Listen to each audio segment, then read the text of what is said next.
మనకు కలికి హిట్ అయిన వల్ల మన బుజ్జి ఈరోజు విజయవాడ వస్తాం జరిగింది. చాలా అంటే చాలా హ్యాపీగా ఉంది.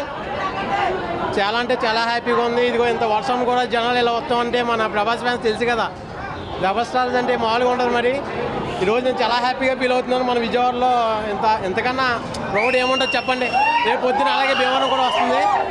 అందరూ కూడా ఇలాగే హ్యాపీగా ఫీల్ అవ్వాలని మన బుజ్జిని ఇలా తిప్పిందానికి నాకు చాలా గర్వంగా ఉంది.